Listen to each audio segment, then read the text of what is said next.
Baghdad میں ایک بہت ہی گنہگار انسان تھا، لیکن اس کی ماں بہت صالحہ تھی۔ اس شخص سے جب بھی کبھی گناہ ہو جاتا تو وہ اس گناہ کو ایک کتاب میں لکھ دیتا تھا۔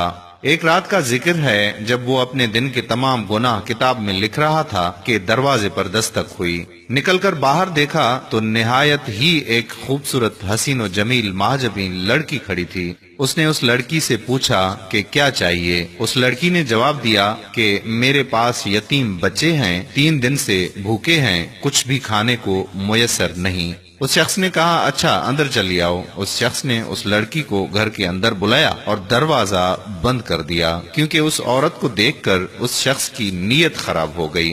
وہ عورت جان گئی کہ اس بندے کی نیت خراب ہو گئی ہے کہ اس کے جی میں اب برائی آئی ہے۔ اس شخص نے اس عورت کو زبردستی اپنی طرف کھینچا تو اس نے زور سے کہا کہ اے مصیبتوں کو دور کرنے والے، مجھے اس انسان سے بچا، اور اے اپنے مرنے کو بھول جانے والے انسان، مجھے تو تم موت سے غافل نظر آتا ہے کہ تم نے اس سے کوئی سبق حاصل نہیں کیا کہ تم سے بہتر اور طاقتور لوگوں کو موت کھا گئی، ان کو بھی اس دنیا سے سوائے تھوڑی سی روزی اور کپڑے کے کچھ بھی نصیب نہ ہوا، اور جو منزلیں اور بڑے بڑے گھر انہوں نے آباد کیے وہ بھی خالی رہ گئے، اور تم خود بھی کل یا اگلے روز تن تنہا قبرستان میں جاگزین ہو کر ان کی ہمسائیگی میں چلا جائے گا۔ اے میرے پروردگار، میری فریاد کو سن اور اس انسان سے مجھے بچا۔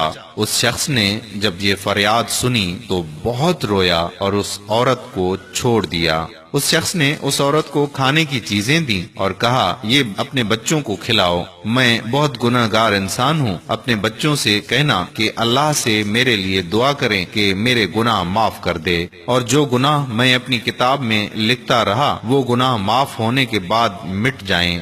اس عورت نے جاتے ہوئے اس شخص کو بہت دعائیں دی۔ جب وہ عورت چلی گئی تو بندے نے اپنی کتاب میں لکھا کہ میں نے ایک عورت سے آج زنا کرنا چاہا۔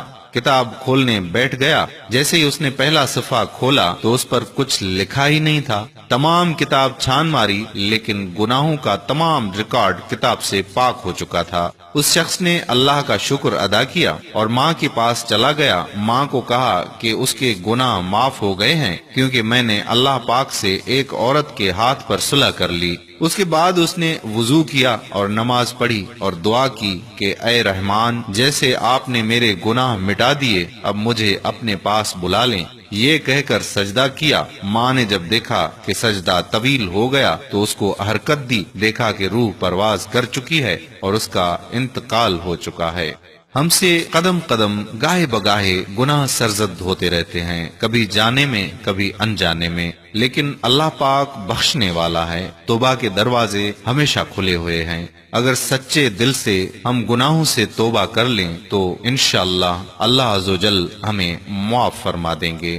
قارئین اکرام، اگر آپ کو ہماری آج کی یہ ویڈیو پسند آئی ہے تو تھوڑی سی زحمت کریں اور یہ ویڈیو اپنے دوستوں کے ساتھ ضرور شیئر کر دیں۔ کیا پتا یہ بات کسی کے دل میں اتر جائے اور وہ گناہوں سے توبہ کر لے۔ اگر آپ نے ابھی تک ہمارا پیج پیارا اسلام لائک نہیں کیا تو ابھی سے لائک کر کے فالو کر دیجئے، اور ہمارا یوٹیوب چینل پیارا اسلام بھی سبسکرائب کر دیجئے تاکہ ہم ایسی مزید معلوماتی ویڈیوز آپ تک پہنچاتے رہیں۔ جزاک اللہ خیرہ۔ السلام علیکم ورحمۃ اللہ وبرکاتہ۔